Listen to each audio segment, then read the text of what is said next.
introduction of who I am and also who the brand Niyo Enterprise is. So what do we do at Niyo Enterprise? We're an organization that wants to shatter poverty by economically empowering women through hair, beauty, and technology. So we're made up of two brands. We're made up of Niyo Hair and Niyo Network. So Niyo Hair, we actually provide services and products.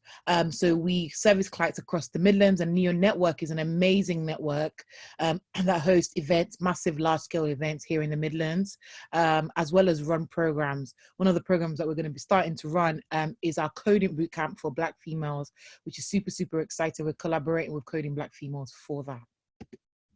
So aside from that, we have a podcast.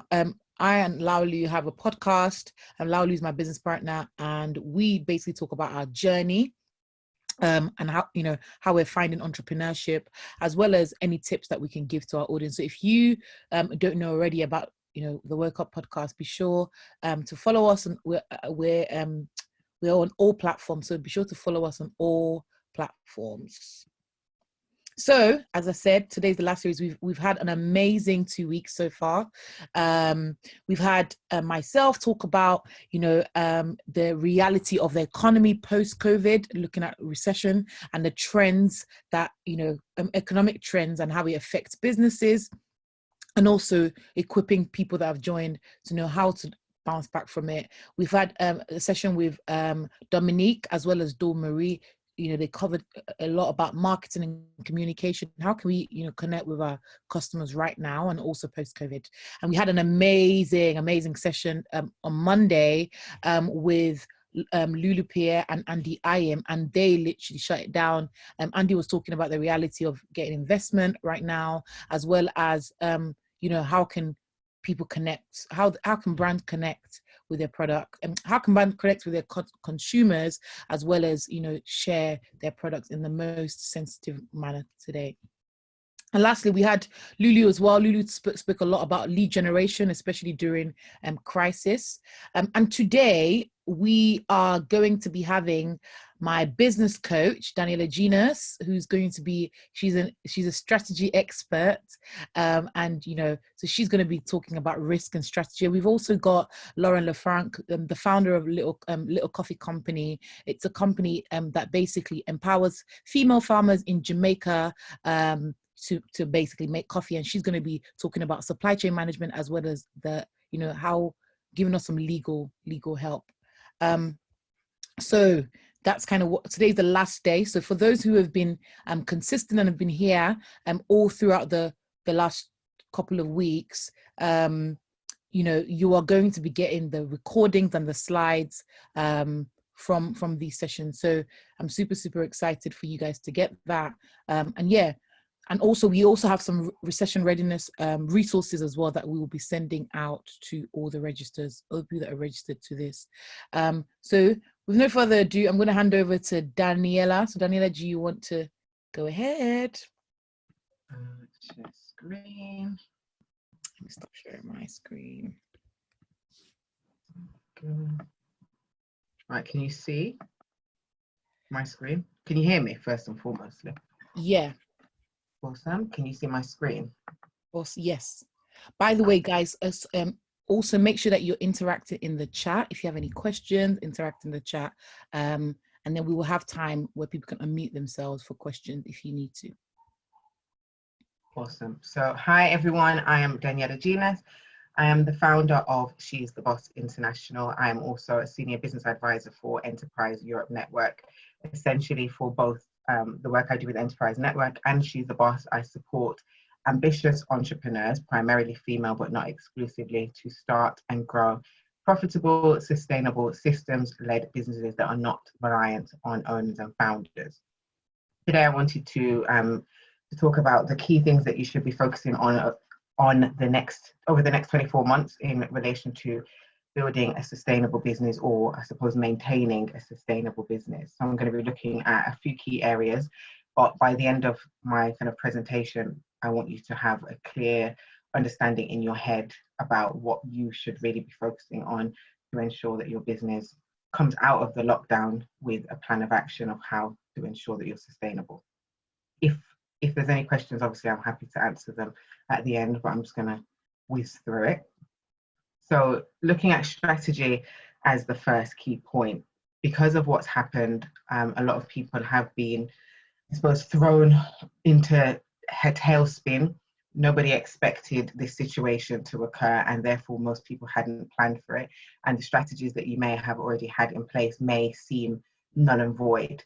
However, I think one of the key things that I'm trying to ensure that I share with everybody is to try to be optimistic, as difficult as that may be, and start to think about what are the strategies that you're going to employ to, once this lockdown is finished, to ensure that your business can continue, or if you're starting a business, that you're able to start not on the back foot. And now is a great time to really be sitting down and looking at strategy.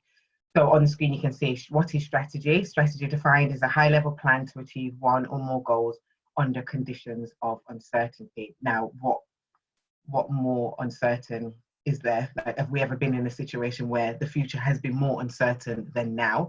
No, we have not.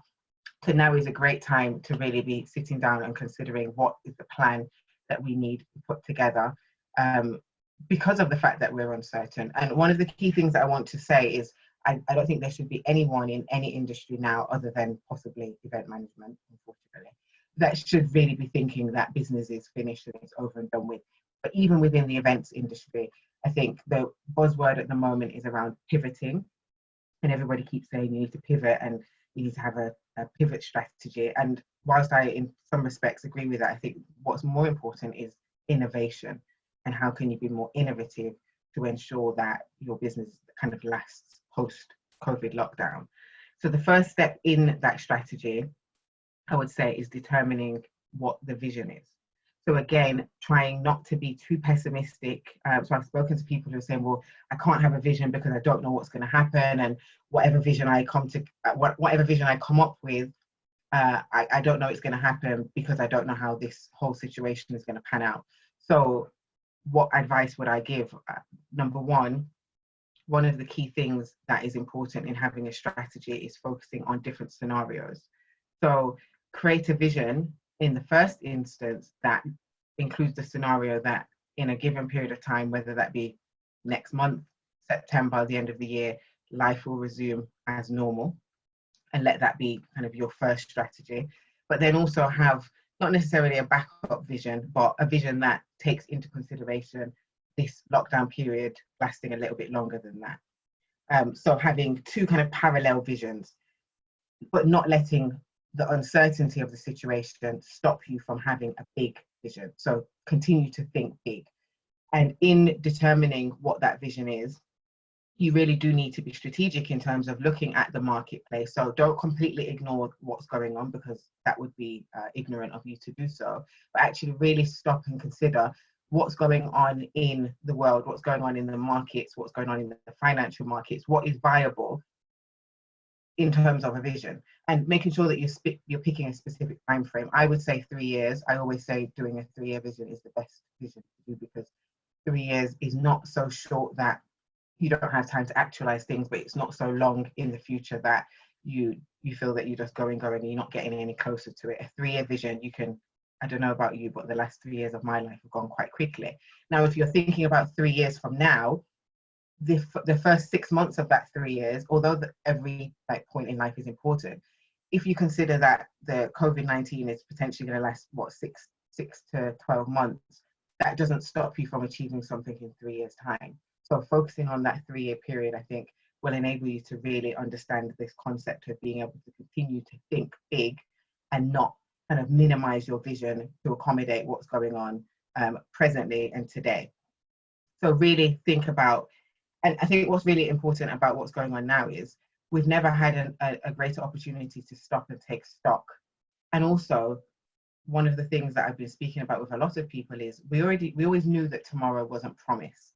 However, for me personally, this situation has really reiterated that. And obviously, sorry for anybody that's lost anyone, and I pray that nobody else loses anybody. But what would your vision be if you knew that you only had 5 years, 10 years? Would you think bigger? Or have you been putting things off or putting off thinking big because you're scared of what may happen? And I really want to implore everybody during this period to really let your heart's desire lead your vision. If you knew it was going to happen, what would you aim for? And when you're thinking of a vision, I would like you to think as big as possible and not place limitations on yourself, because now is not a time for limitation. It's actually a time for thinking big and going for that big vision. And break down the vision to make it achievable. So first step is to be descriptive. So what does 3 years time from now look like for you, for your business? What is the business doing? Who are you doing it for? Who are you doing it with? So who's working with you? Who are your core target audience members? What are you offering in terms of product or service? What are you known for? There's some of the questions that you need to be asking yourself and describing when putting together a vision. And I'm quite vocal in saying that I'm not a huge fan of vision boards in isolation, because I don't think that on their own they're that effective. I think what makes them effective is by putting goals in place. So this is the vision, I'm thinking big, this is what it looks like, this is what life is going to look like in 3 years time from now. What are the goals that I need to achieve between now and then to be able to actualize that vision? And then once you've set those goals, then you need to create an action plan. So what are the actions that you need to be able to accomplish to then actualize the goal, which then enables you to actualize the vision? And right now is the time that you really should be sitting down and interrogating that. What are the goals that you need to achieve? And not letting the lockdown and COVID-19 impact, the negatively impact your ability to set goals. Because I have heard people saying, well, I can't set goals because I don't know what's going to happen. Again, the same thing.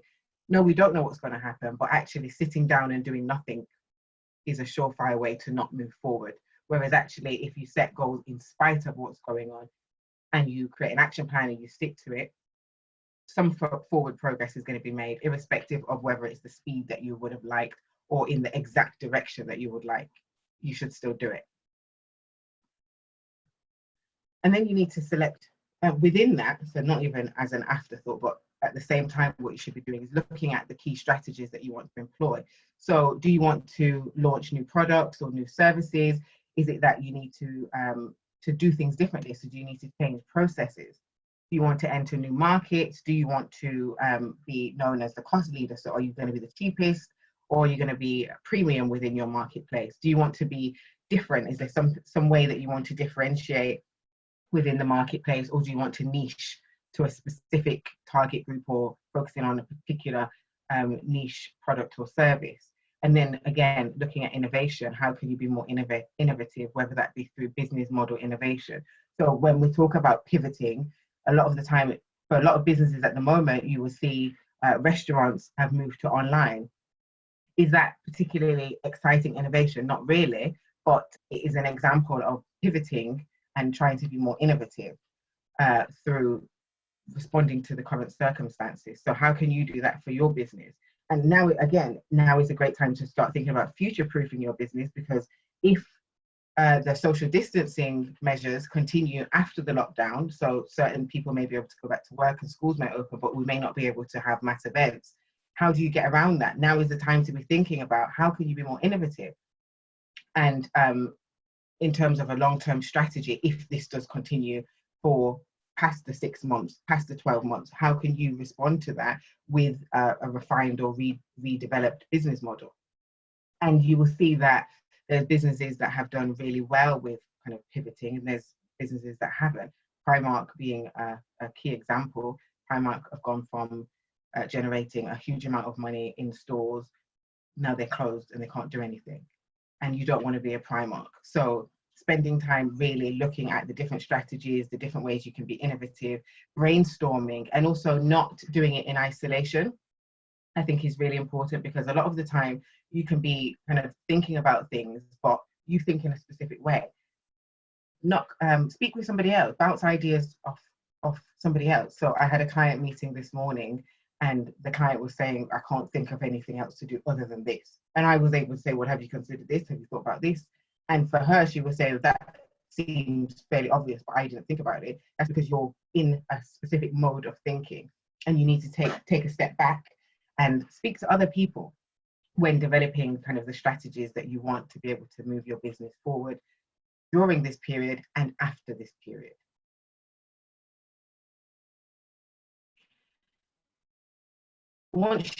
So you've got your vision, you know the strategies that you're going to employ to be able to bring that vision to reality and to kind of grow or sustain your business. One of the key things that is really relevant, particularly because of this situation, is focusing on risk management and putting together a risk plan. So risk management is essentially the forecasting and evaluation of financial risks, together with the identification of procedures to avoid or minimize their impact. Now, had somebody in a Primark's management or advisory team spent some time focusing and looking at risk management, potentially they wouldn't be in the situation that they're in right now.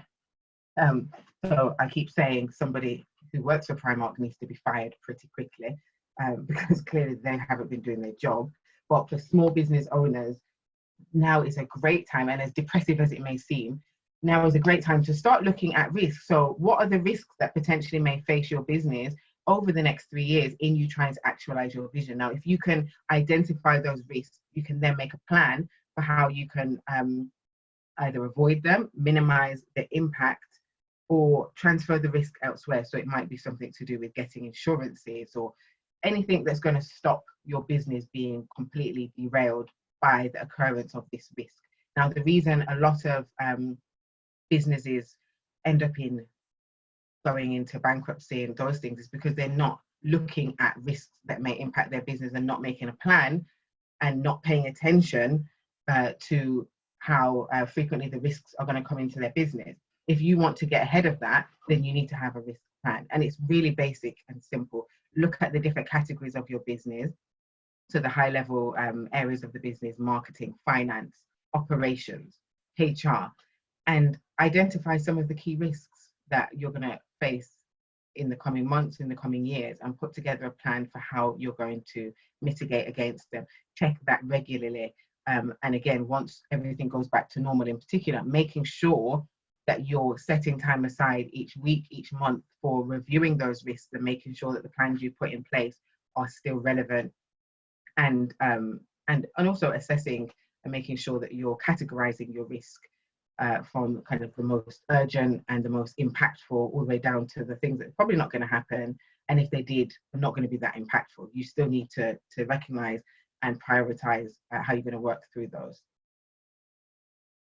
And a core part of that is looking at your financial management, your planning, and your systems. So I've been working with a lot of clients over the past month or so at mapping systems and processes.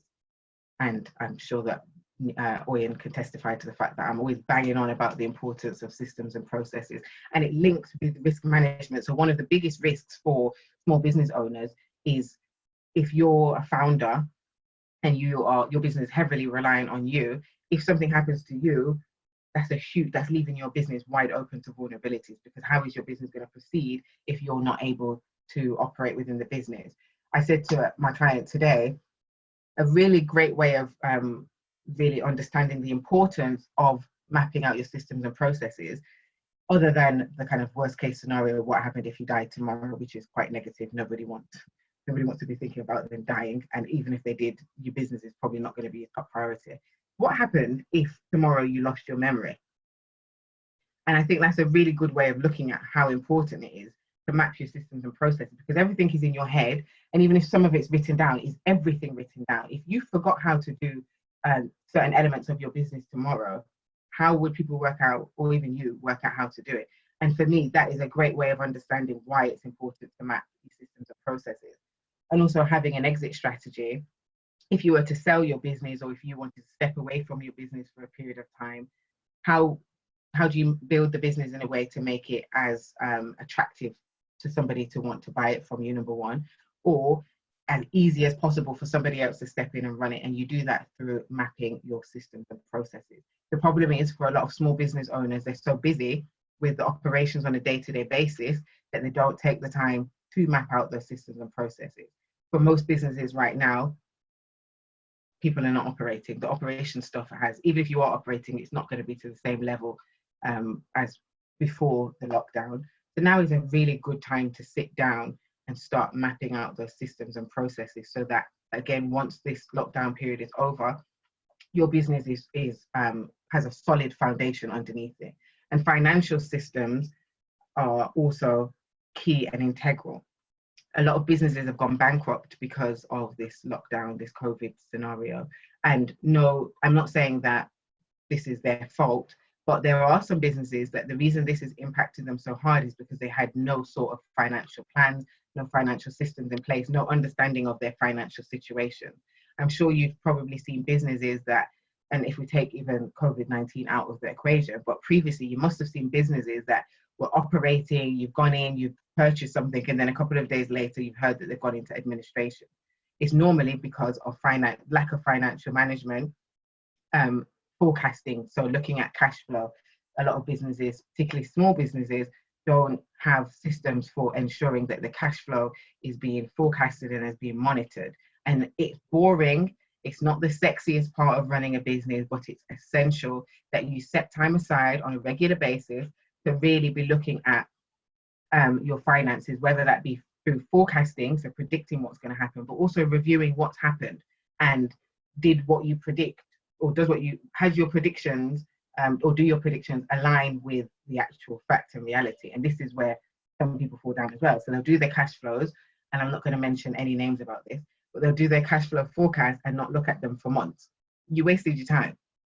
What was the point? If you're going to do a cash flow forecast, you need to be regularly checking what's going on kind of in your bank account, and not just focusing on sales. And this is something that where people fall down. They focus on the sales, and business is fine because we've got all these sales, but people don't always pay, particularly if you're running a service business.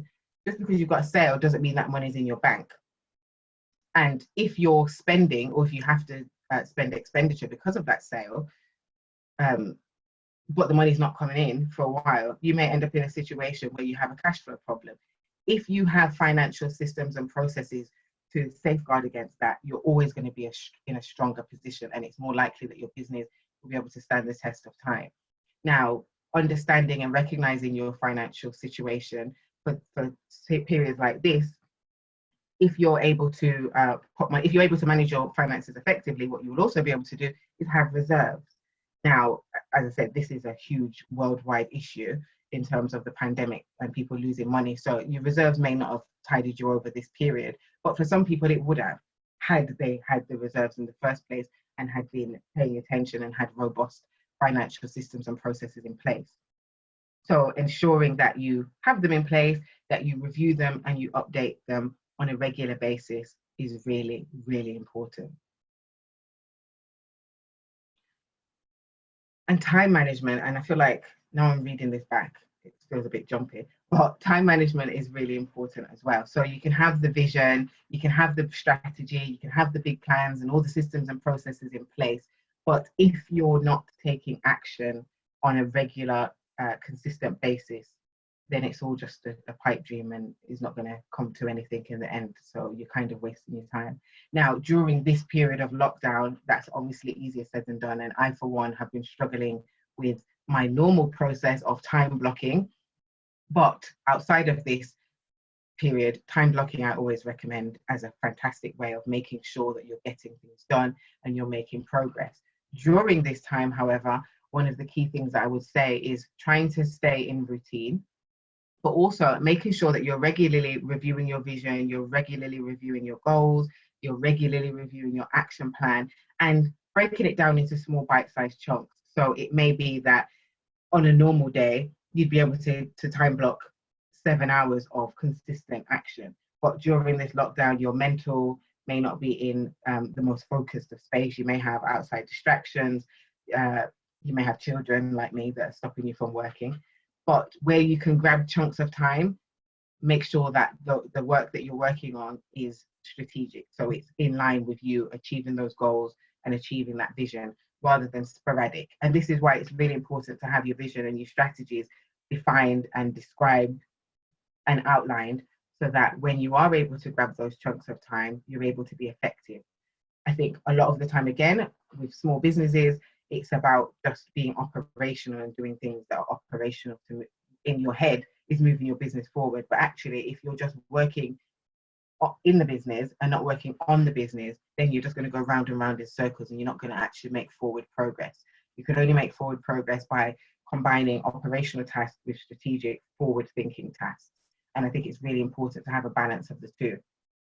Easier said than done in this situation, but even if you're spending 15 minutes on doing a strategic task a day, every single day, that will lead to forward progress in the long run. So I think that's one of the key kind of time management tips that I would give. And also, one of the things that's really worked for me is when you feel that you're having kind of an outpouring of focus or motivation, work through your action plan at that point and make sure you do as much as you can during that period, because you don't know when that might come back. So for me, I always say I'm playing hide and seek with my mojo, particularly during this period. So sometimes I'm feeling really motivated, and at that time I sit down and write and do as much as I can, because then the next day I might be too tired or not, like my head is not in the game. So it's really about maximizing your motivational moments and ensuring that you're working on tasks that are helping you to move closer to your vision in the long run. And the long-term focus for all small to medium-sized business owners and entrepreneurs should be getting your business to a point that is not reliant on you and where it's generating income. And I think that's another key issue, is that a lot of small business owners are not only are they operational, but they're not focusing on ensuring that the business is sustainable financially. So making sure that you're spending time during this period assessing how profitable your business is and how you can get your business to a point where it's not reliant on you are some of the most important tasks that you can be doing to ensure the long-term sustainability of your business. And I feel like I've gone through this really quickly, but finally, think big, take action, keep pushing. This is the motto that I kind of live by. It's also the methodology that I share through the work that I do with my clients. So think big, so have a big vision. Don't let COVID-19 scare you into thinking small. It is obviously something that's huge and impactful, and we can't negate that. However, that doesn't mean that you have to think small. And actually, during this time, there's so much opportunities for innovation. There's so much opportunities for thinking about doing things differently. There's so many problems that have arisen as a consequence of this. And can you and your business respond and solve those problems and then generate an extra or additional revenue stream, or position yourself within the marketplace differently? Take action. So make sure that you have an action plan. Make sure that you're not just thinking about how to manage your finances better, but you're actually sitting down, you're mapping out your systems and processes, you're checking things on a regular basis.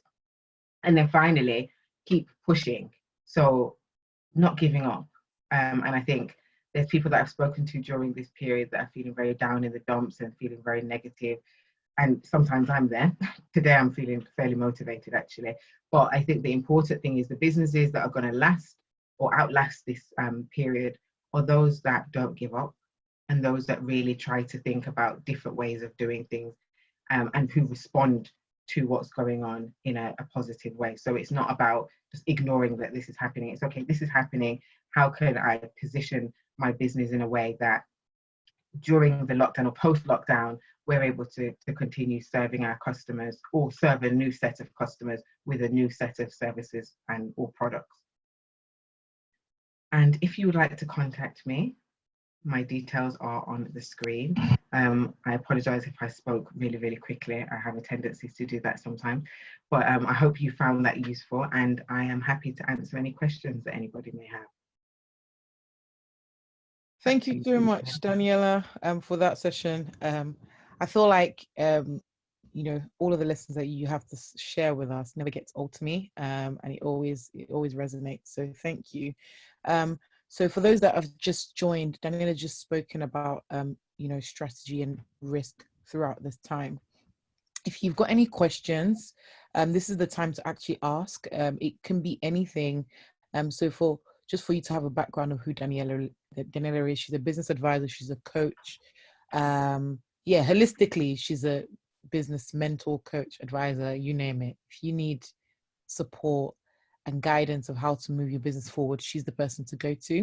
So if you've got any questions, you know, do not waste this opportunity, because she's gold to me. So so make sure that you can ask over chat, and also you can feel free to unmute yourself and put your video on as well.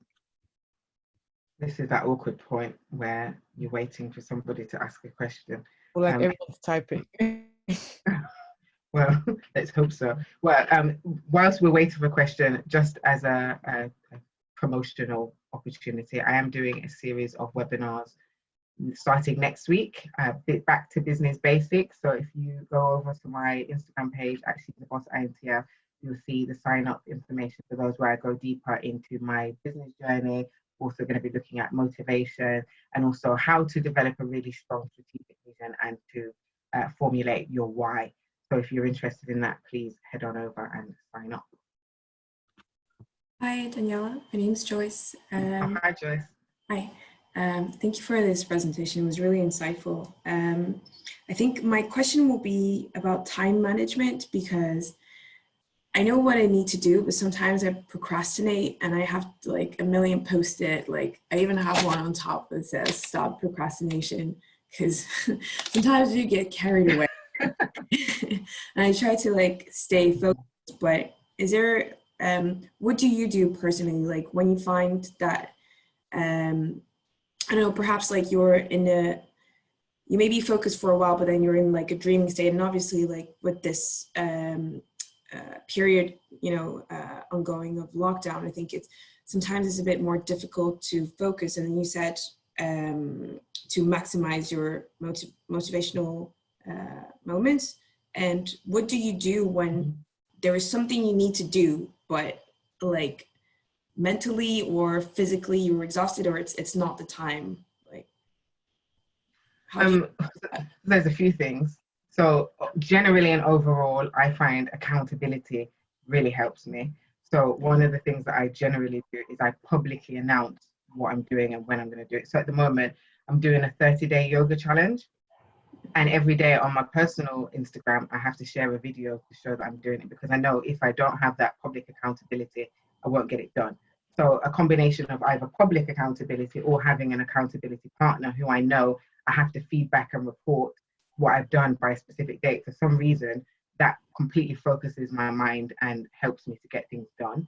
So that's one method, accountability. Also, breaking things down into small chunks. So there's sometimes things that I keep looking at and it just feels very overwhelming. So break it down into chunks. So if you know you need to write a blog, one of the things I would say is, instead of setting time to write the whole blog, is set 15 minutes every day to write a couple of sentences or to write a paragraph. And then over a period, you get the work done. And again, it might not be as quick as you may have wanted it, but sitting down to write a paragraph is much less overwhelming than sitting down to write a whole blog. Yeah. And therefore, what you can sometimes find is, because you only have a little thing to do, because you're not overwhelmed by it, once you get into the process of doing it, then it starts to flow. And that's something that I found. So but it's really about every day setting aside a small, particularly if you're doing something big, a small chunk of time. So I found, I remember a couple of years ago, I was trying to write a large body of work and it was just stressing me out. So I committed. So I did a combination of the two things. I committed to 250 words a day and to send those to my accountability body. 250 words, I was like, I can do that easily. I'm going to do that every day. But what started to happen is I'd sit down, and because I got into the process of doing it, I'd end up doing 500 words, 700 words, 1,000, up to 2,000 words. And then also I had the accountability body saying, have you done your writing yet? What time are you sending it? So I think they're the two key kind of anti-procrastination methods that I would recommend. Okay, thank you very much. That was very. I hope that was useful. Just on a side note, I think for me as well, because I study a master's currently, so that's one of the things that I massively procrastinate about sometimes. I have like a procrastination log to kind of see like what are the things I'm using to procrastinate. And actually, I see the trend is not, when you see the trend of why you procrastinate, you can actually address the root of it as well. So for me, well, I think sometimes the root is overwhelm, isn't it? Yeah, and I realize for me it's fear, or fear of failure, fear of not being able to do stuff right. So when you can actually address that and motivate that and speak to that thing, you'll be able to move forward quickly. So yeah. Thank you both. No problem. I have just a point on the, hi guys. Hi, Lauren. Hello. I've got a point on the procrastination. So I used to procrastinate a lot, and I found that I would do all the things that I really liked first, and then left all the things that I didn't want to do to the end. And then by the end of the day, I'd completed all the things I liked. And then it was like, oh, okay, I still haven't done that big major task that I didn't really want to do. So then what I found is I would make a list of, you know, priorities, and I would start with the first thing that I didn't really want to do and tackle that first, and then kind of run through the rest of the things for the day. That's just something that's helped me. So I don't know if that might be helpful for you as well. Thank you. Thank you. I'll try.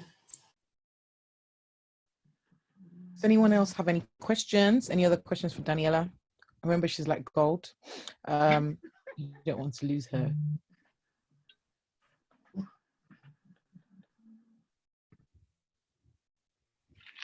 Okay. Well, if anyone has any questions at any later date, you can inbox me on Instagram or drop me an email. That's fine. Awesome. Thank you so much, Daniella. Can we just give Daniella a virtual Thank you, clap, Daniella. please? Very good. Thank My you first so much. virtual clap, thank you. So yeah, so I'm going to now hand over to Lauren. So I just want to introduce Lauren quickly. So Lauren is the founder of Little Coffee Company. Little Coffee Company. Sorry, it's just because someone That's was okay. I was gonna do an intro anyways. Okay, yeah. So Lauren is the founder of Little Coffee Company, and she's also a barrister. And she's going to be talking to us about supply chain management as well as some legal stuff. So Lauren, over to you. Okay, so let me just make sure that I get this right. I'm sharing my screen, right? Can everybody see? Yeah. Perfect. Okay, great. So just to kind of touch base on what was said before, a little bit of background of the areas that I work in and kind of my past experiences. So I worked in the coffee industry for over 10 years. So I wore many different hats. I worked in agriculture in the Caribbean, in Jamaica, and also in Barbados. And then I also worked as a coffee and cocoa trader. So that involved arranging delivery, supply, trading coffee and cocoa as well. And then I qualified as a barrister, and I mostly work in insolvency, debt recovery, breach of contracts, all that boring stuff, but that's very important in terms of supply chain and risk. So I will be wearing both hats today, and I'll just say I'm not giving legal advice, but I'll give a couple tips along the way. So let's get into it. I wanted to keep this short, simple, to the point, and be very streamlined. In terms of supply chain, obviously that's a huge topic. So I wanted to kind of give some practical tips as well, and just keep it very simple. So the 3 W's, we've got what, so obviously what your supply chain is, who's affected by it, and also where do you want to be post-COVID. So that kind of was touched on in the previous presentation as well, kind of thinking about the future and how you can streamline your business and use this period as an opportunity to do that. So in terms of supply chain, so I'm sure most of you know this anyways, but your supply chain is basically the network between you and wherever those goods that you're sourcing from in origin. So for example, in the coffee industry, it would be the different players between getting your goods from, for example, Jamaica, from that farmer, all the way to your buyer. And it's really important to know how many actors are in that supply chain. And what's quite interesting is a lot of businesses are only concerned when the goods arrive in the UK and concerned with, you know, what happens thereafter. But there's so many parties before that, and so many changing of hands, so to speak, that you really need to kind of be more strategic and see who is involved. So anyways, that's basically what your supply chain is, who's involved in that chain. And then, as I touched on before, in terms of who's affected in your supply chain, you need to trace your supply and then kind of analyze the weakest link, so to speak. And wearing a legal hat, if you know, for example, that you are not going to be able to get your goods in, or there's going to be a delay, and you've got a contract with that customer, you need to be at the forefront and be proactive in this time and kind of start those discussions and those conversations to figure out what your options are. So really and truly, what I do is I get a big piece of paper and I really look at all the steps in order for me to get my goods in and think, what's the biggest risk right now, and who do I reach out to first, and what options am I going to give to them to be able to either look at, getting a line of credit, or look at getting a cash advance, or maybe it is just picking up the phone and calling a customer and saying, look, I can't get these goods in right now, but I could offer you X, Y, Z. And one thing I would say is, during this current crisis, everybody is it seems to be very reasonable and realistic. So I would say get on the forefront and on the forefoot of that. And then in terms of, I'm just flying through this presentation, but in terms of how to manage your your supply chain, couple of things. Pivot. So everybody's talking about pivoting your business. Everybody's talking about how do you kind of adjust, be more agile, adaptable. I think that's really important to think about potential revenue streams. So if it is that you're sourcing from overseas and your container is held up at port because it needs to be washed 3 or 4 times before it gets cleared into the UK, you need to think about other add-ons or other products that you can source here in the UK. That's probably not too far-fetched from your business, but think about something else that you can jump into, speak to your team, and really be proactive, as I said before. Technology is huge. I think, supply chain was on its brink anyways. It was not traceable. There's a whole talk about it being unethical, and also being just very cumbersome. So in terms of technology, I think COVID is also making your supply chain, it's broken it, and it's making your supply chain more lean. So we're going to see more digitization, meaning more blockchain, more smart contracts.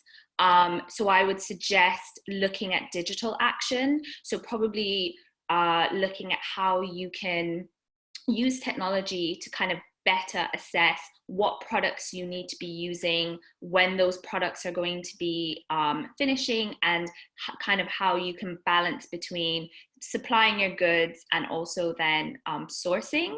So I think you could probably develop a business resilience toolkit, which is something that I would really advise that a lot of entrepreneurs and startups do, and really think about how you can utilize the technologies that are out there, like the cloud, and also even just jumping on Zoom and speaking to different suppliers to see if you can have different opportunities and also alternative sourcing as well. The other thing with technology, I would say, is data collection. So I kind of touched on that a bit, but kind of knowing what your inventory is, where it sits, where it stands. So that's another element of technology that I think will really be useful coming out of COVID. And I mentioned before about making your business more lean, so being more adaptable, cutting off the fat. There are a lot of companies that unfortunately are probably furloughing, getting rid of staff, unfortunately, and also looking at how their businesses can be more resilient and more productive moving forward. So what I would say is, during this time, take a moment to think about how you can streamline your business more, and also just make it more adaptable moving forward. The last thing, I think I can't sorry, I have to move this image. So the last thing is authenticity. So I touched on this already, but speaking to your customers. So this is a really good opportunity for you to actually build on your clientele and find out what your customers actually want to be able to tailor your business. So for example, if you're sourcing big quantities or wholesale quantities from outside of the UK, it's an opportunity for you to develop an end consumer brand, and probably speaking to your customers about that and developing a plan to see what that would look like. So that's a great opportunity in itself. And then the next slide I've got is about logistics.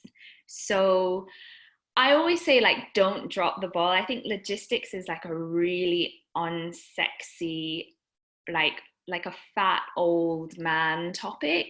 And what I would say is, don't be afraid to get into the nitty gritty of the logistics of things. Don't just think that your products are just going to arrive magically. There's a lot of parties in play. And I do sound quite repetitive with this, but it is really important. So planning is key. So if you're going to pivot your business, like, think about where you're going to source those goods from the UK, how you're going to get it, where you're going to store it. And that's just not now during this crisis, but also moving forward. Implementation. So there's a website called Work in Startups. There's loads of people sitting around there who are, ex-directors, CEOs who are really interested in helping startups, and you can use the opportunity along with the local council who's offering service as well for startups, to look at how you can implement like a proper logistics and sourcing plan. And then as well, monitoring. So, put a plan in place, get an Excel sheet, look at different technologies. Blockchain is very expensive. You can use an Excel sheet to start with and see how you can monitor your logistics and come up with a formula to better prevent you from risks like this in the future. So those would be like my 3 top things, like really delve into logistics. And if anyone wants to speak to me about this offline, like, I'm happy to have a chat. And then just like a little summary, I was just saying that, coronavirus obviously at the moment it's terrible, it's a pandemic, but it's an opportunity to be able to revolutionize your business and use digital technology to kind of drive sales, marketing, and also to find a more reliable supply. You might find that the supply that you were using before, you might not even continue using them after this period, because a lot of people just look for what they know. And this situation has kind of forced all of us to look at more innovative solutions to be able to keep our businesses running. So I would have a look at where you want to be post-COVID and strategize, kind of like what Daniella was mentioning before, and reach out to some of those organizations and see how you can implement tech into your business, because I believe that that is the future in terms of reliable supply chain and managing your supply chain effectively. And lastly, I just thought this quote kind of sums up this presentation. So, if the ship doesn't come in, swim out to meet it. So literally, I've got orders stuck all over the world right now. And obviously, you need to keep going. You need to figure out what you're going to do, how you're going to sell, how you're going to push through this period, and just reach out to your community and see how you can get through with your business. So I think I did that presentation very, very quickly. I don't know if you have any questions, please ask away. I can speak quite fast sometimes. So this is my Instagram, and also this is my business website address. If you're interested in asking any questions about supply or how to manage your supply chain difficulties you're having, please let me know. Thank you. Thank you so much, Lauren. Open for questions. Hi, Lauren. Hi. Hi. I have a question. So you were saying, in general terms, like you make your business leaner, so trying to spend as little as possible in certain places, cut off the fat and stuff. But in certain conditions, would you rather go for saying sourcing products that are closer to you and there's less difficulty, but then they would be maybe like more reliable rather than sourcing from abroad, say, and then it would be cheaper, but then there's like some difficulty involved in there? Yeah, I mean, my personal opinion always is to try and see what you could source locally, for many reasons. The first reason is you can also just go to your supplier. And don't forget how important that is for you to actually know who you're dealing with and actually see the quality. A lot of the times when you get things shipped from China or from other regions, by the time it arrives, there's so many things that have happened. I can tell you so many horror stories where we've opened up a container and it's like bags full of sand versus bags full of coffee. So, I mean, what I would say is, try and source locally, see what you can get here, build a good relationship with a supplier, and then when you reach a certain level and a certain scale, then you can also look at opportunities outside of the UK. I do think during this time, we don't know how long this situation is going to happen for. If you want to keep your business going, see what you can get in the UK. There's nothing wrong with that. Okay, all right, cool. Thank you. I've got a question in regards to UK suppliers. Yeah. If you're trying to launch and trying to look for suppliers for products that you may be doing, what's the best place to go, especially if we can't go out, and search physically? What are the best directories and websites to go to? Personally, I feel like social media platforms are the go-to at the moment. People are very active. So look at your social media platforms to see if you can see any suppliers that are posting their products. Also, just do a general Google search. Also reach out to business in the community, reach out to your local council. They have lots of advice for small scale businesses, startups. And I guess just look on the internet as well and just see what you can find. But social media is the go-to. Any other question for Lauren? I have a question. You said that you've had containers come from China and they've been not from China. And I won't actually say what country it came from. Okay, I won't ask what country, but how do you navigate that? Because if something like that happens from a UK supplier, there's rules and people that you can go and speak to about that. But how do you deal with that on an international? So I mean, like from a legal perspective, you are somewhat covered, and that's the importance of having a good contract in place. It's just the difference is it takes longer to resolve. That's what I would say. So for example, if you open a container and it's not up to quality, then it is that, you haven't paid that person in full, that shipment goes back, but then you've got a delay with your customer. So you've got international trade like regulations that would govern that. With a UK supplier, obviously you'd probably be able to like pop down there or have more, a quicker solution with that. So, I mean, I guess that's the difference, but all in all, it's not a good situation, and it puts you at risk for contractual arrangements that you have in place with your buyers. So for example, if you are supposed to supply those goods on a monthly basis to a roaster, you would in effect be breaching that agreement.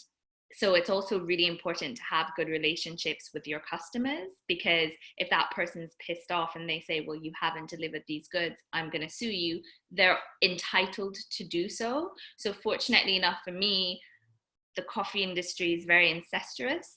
So everyone has very good relationships with everyone, so to speak, apart from a few people. But so people tend to be quite understanding. And another thing I would say on that is also putting good checks and balances in place in origin. So I think for me in particular in that situation, I was getting a bit bigger than my own boots. So I didn't have enough checks and places in origin. So that should have never have happened, because if you have a check in place, for example, in a particular country, by the time the goods come to you, it should have been quality controlled anyways. So I hope that answered your question. Very long-winded answer.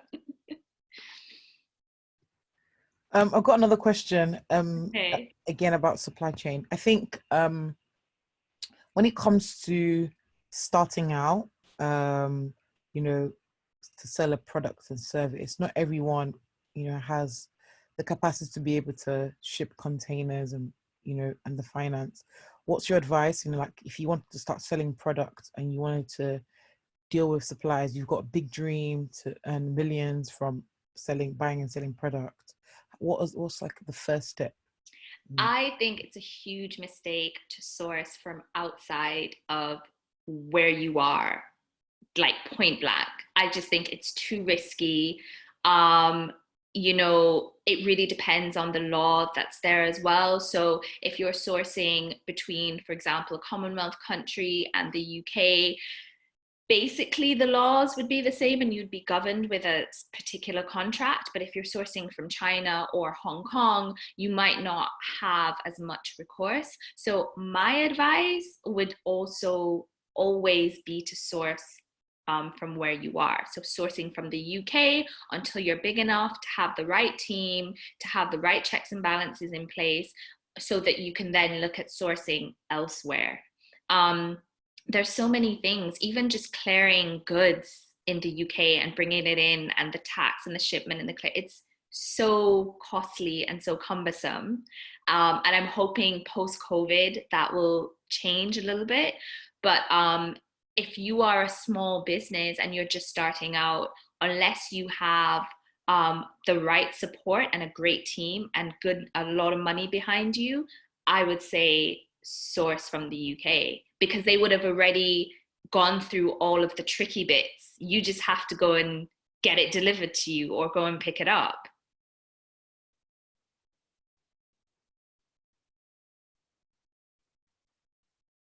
Oh, you're on mute. Thank you so much. Thank you for answering those questions. Does anyone else have any questions? If you don't want to put your mic on, you feel free also to type your questions. Yeah, I flew through my presentation, so please reach out if anyone doesn't understand anything, or if I've touched on a point that you want me to expand on, let me know. Okay.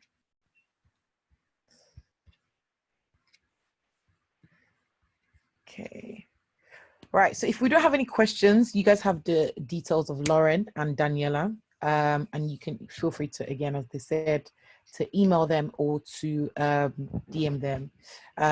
Now, one of the things that I would like to speak about is that make sure you're following the Little Coffee Company on Instagram, as well as Daniella Genas as well. She's the Boss, I believe it's at She's the Boss International Instagram, to kind of be up to date in what they're up to, as well as to get some good advice. Also, we are starting a boot camp, a tech boot camp for Black females here in the West Midlands, to be able to get into the tech industry. So right now, technology is super, super, super important. And it's revolutionizing everything we do. So if you want to get into the tech space and you want to learn how to code, or you've picked up the extra hobby and you want to actually take this thing seriously, this is an opportunity for you to do so. It's going to be a 6 months coding boot camp for free. And at the end, you We will help you secure a job with one of our partner employers, and you earn over 30K a year. So how amazing is that? So you don't just get to learn, but also you get a job at the end of it. And if you didn't want to work in a job, you can create your own tech-based business, which is fantastic to me. So yeah, that's it from us. So today is the last day. It's been absolutely phenomenal. I have loved every moment of it, and it's been really, really good.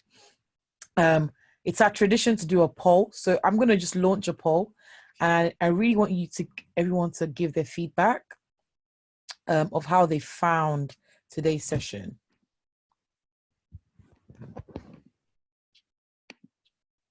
Voting. This is a bit intense. Like, are we going to see people saying not useful? How do I? It doesn't let me click. How do I select? 1 second. Let's see.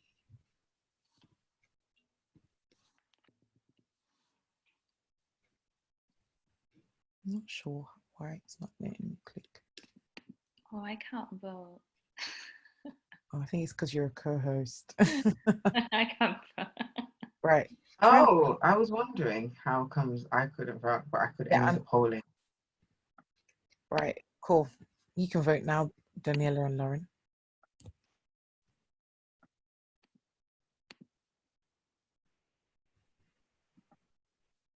Awesome. Thank you so much for those that are voting.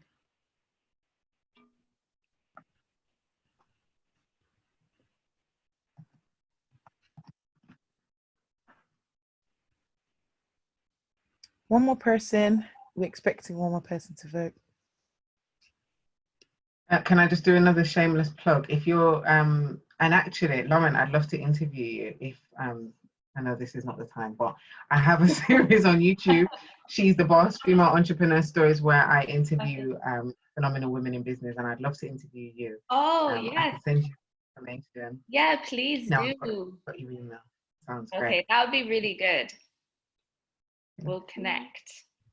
If there's any other female entrepreneurs in here as well that think that they should be interviewed by Daniella, reach out as well to Daniella. But also check out the channel. So on Sunday, I'll be releasing my 60th interview. So there'll be 60 interviews with women in business from so many different industries, lots of different backgrounds, different locations. So primarily UK, but I've got people that I've interviewed from Canada, from America, from somebody in Bali, so many different industries. So very inspiring, parents, non-parents, service businesses, product businesses. So check it out.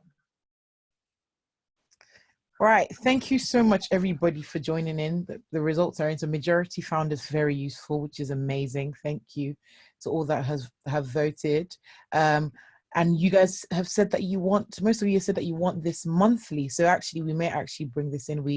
There's been a lot of interest from other speakers and actually some investors as well to actually speak on our webinar. So be sure to keep an eye out. If you're not already subscribed to our mailing list, we are www.niyoenterprise.com/newsletter, and that's where all of the juicy stuff happens. And also make sure that you're listening to our podcast as well, to kind of follow us on our journey. Thank you all. We really appreciate you. You're all going to get this recording and the recording from the last four episodes. You guys are phenomenal. Make sure you think big, take action, and keep pushing. And it's difficult, but we can thrive even in adversity. Have a fantastic evening, everybody, and have a good week. Bye-bye. Bye. Thank you. Bye. Bye.